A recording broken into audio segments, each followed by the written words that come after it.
What's poppin' T Squad? It's your girl Keisha, and I'm back with the all new, all tea, all shade. What the fuck is wrong with my mouth, bitch? Get it together. Waka and Tammy, what the Flocka season 2, episode 5. Make sure you guys subscribe to my channel, hit your notification bell button, and make sure to thumbs up this video. I'm trying to get to 50K. When I get to 50K, somebody's gonna be getting them a designer bag. So make sure you get these subscriptions, these subscriberships up, baby.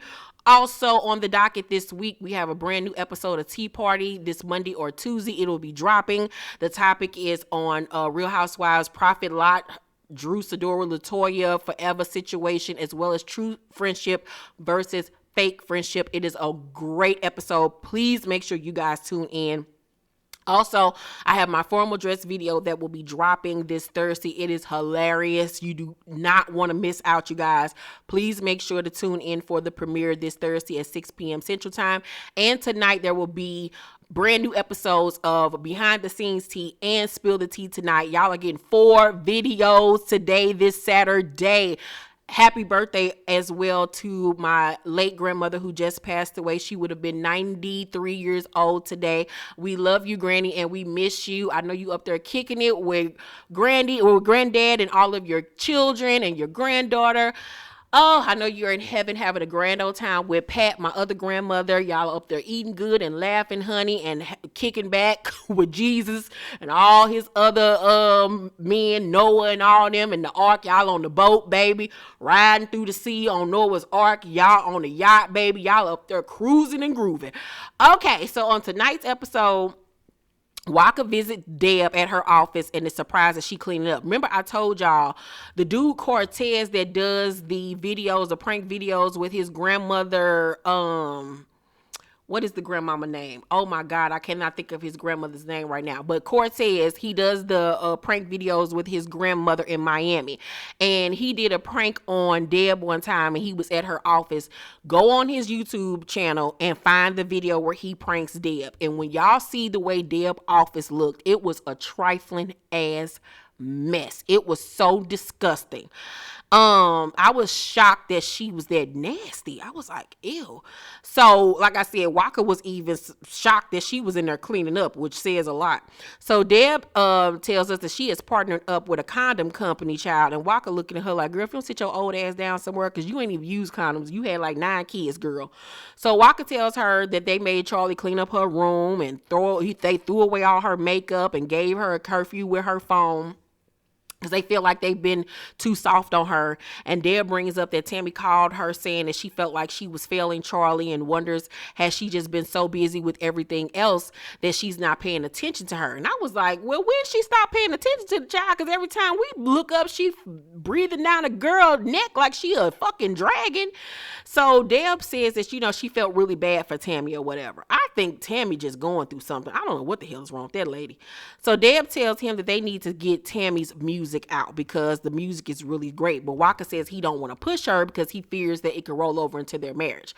And I was like, look, y'all got to figure out a way to separate business from y'all relationship. It might be very hard, but, this is the position that you guys have put yourself in where she signed to you. So you got to figure this out, bruh.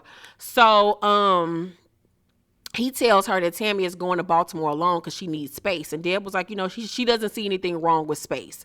I don't either. I feel like maybe that's what she needs to get her head back in order, because to me, like I said on last week's episode, Tammy is just annoying. Like, she's just always negative, always mad or sad or depressed about something. Like, maybe she needs medication. Maybe she needs to see a therapist every day. I don't know, but I couldn't deal with her. So, Deb says that Tammy is shy and isn't as outgoing as people think that she is. And that's why she's afraid to get her music out.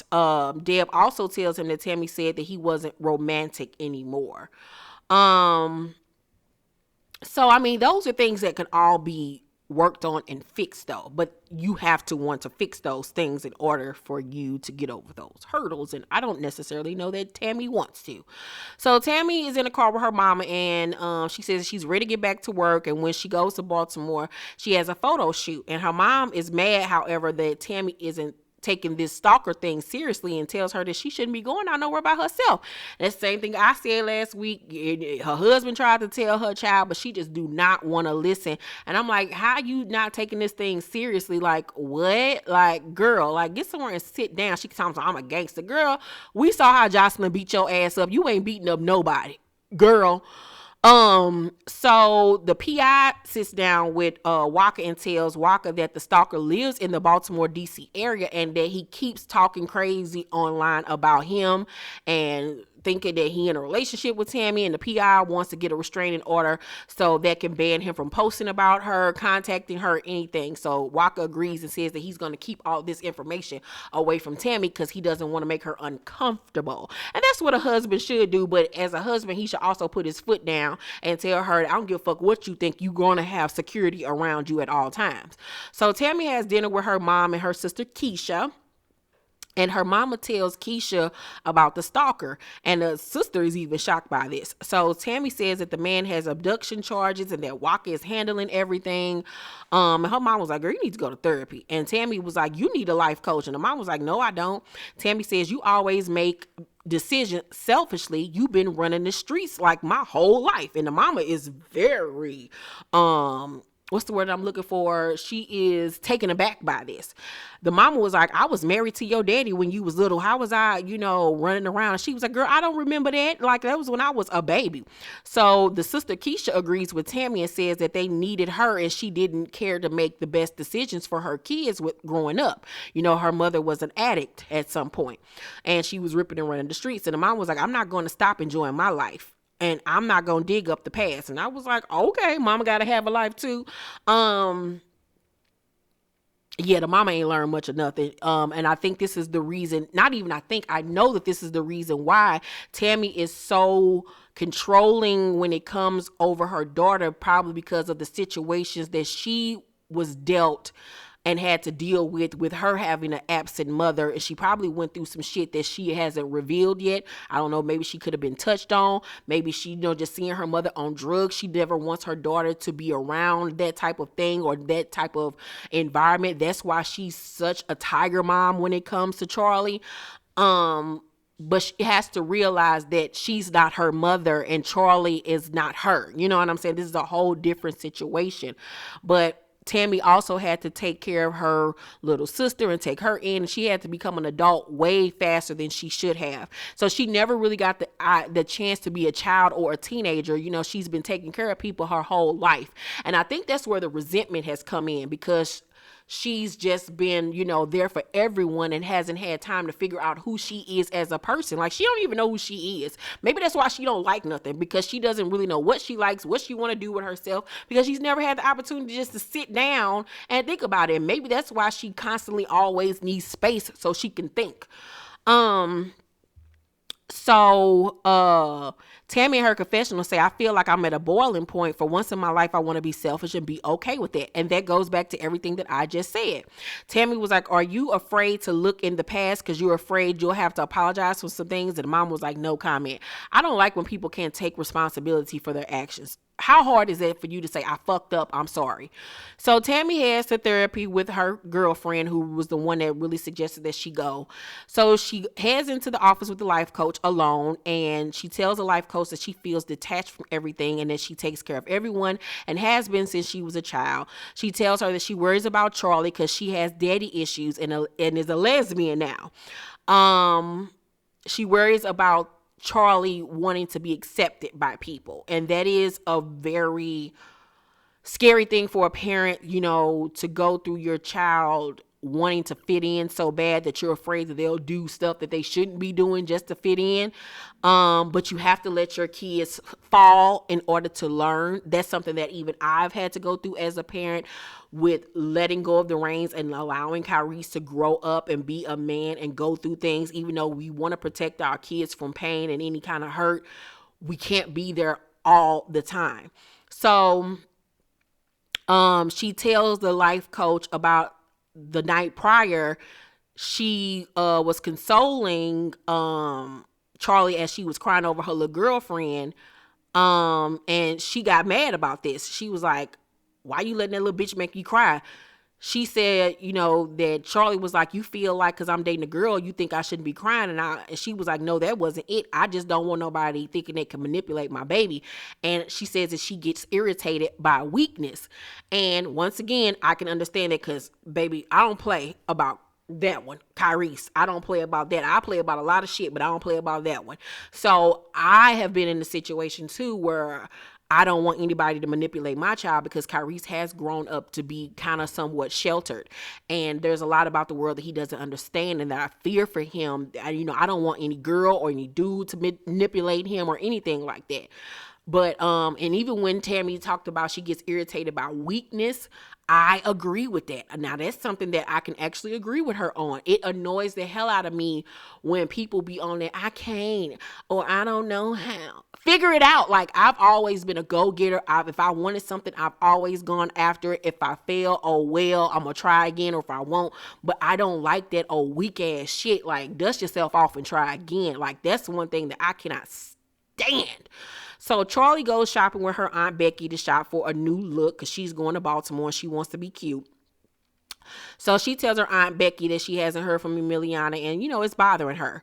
Becky asks her why she's so in a rush to grow up, and Charlie was like, because I want to move out and I don't want to live under my parents' rules. And this is the thing, when you're too hard on your children, this is what you don't want. For your kids to be so in a rush to get away from you and to live their own life. This is the instance where most kids end up fucking up because you've sheltered them so much and put so much control over them that they just wild the fuck out when they get out of the house.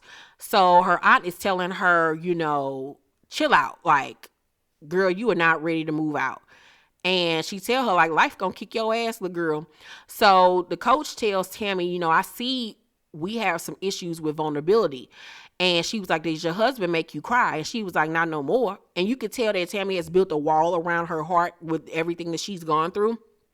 And that's one of the reasons why she's so aggressive and so standoffish, because she feels like she has to protect herself because there has been nobody there to protect her. So Tammy says that she had Charlie at the age of 20 and she's been married twice. And the coach says, so you haven't had a lot of time to know yourself. Exactly what I said. And Tammy was like, I can't look at my husband to make me happy. And the coach was like, you don't trust anyone to pick up the slack. And she doesn't, because she's had to be the one to, like I said, be the mother, be the wife, be the coach, be the head of everything. So Tammy was like, I can't be wearing designer clothes and not helping my people. That's why I be wanting to detach sometimes, because she feels guilty. She has survivor's remorse, like the television show that used to come on Stars, when you make it and you still around people that are doing or in the same position you used to be, and you feel bad because you just want everybody to be living the lifestyle that you live, but you can't be like that for everybody because you're going to wear yourself thin at some point. So Tammy was like, no, the coach says because you can't do enough. And Tammy was like, when you grown up the way I have, you can't help but to want more for your people, but I got to live for me. You don't want to stop doing for them because I don't want to stop doing for them because it makes me happy. So the coach was like, what if I show you how you can get some rest and be this new you? So Waka meets up with the PI, and the PI says that the stalker has abducted a woman at gunpoint before and has charges all over the Midwest, and that he's currently in DC. So the PI wants to confront him. The fam is at the park doing the free COVID testing. Tammy's mama tells Deb that Tammy shouldn't even be on the flyer because her stalker could show up. Deb was like, I didn't even know anything about this stalker, and she genuinely feels bad because now she could have put her life in jeopardy. So Becky pulls Charlie to the side to find out why she and Emiliana are still beefing, and they're beefing online at this point. And Charlie says that Emiliana got mad because she took a picture with a boy, but she was like, she could take pictures with other people and I don't say nothing. Okay, Emiliana doing too much. I don't like her little ass no more. Girl, go sit your ass down somewhere. So Waka and Tammy arrive, and Tammy and Tammy, her mother, and Deb and Waka sit down, and Tammy and Tammy's mom and Deb confront her about the whole stalker situation and Tammy being there, and then the episode goes off. Overall, I give last night's episode of What the Flocka a B-. It was cute for what it was. I just want there to be more to this show than Tammy being depressed. Let me know what you guys thought about the episode. Make sure to thumbs up this video, like and subscribe again, and hit that notification bell button so you know when my videos drop. I love you guys, and I will see you on the next video. Peace.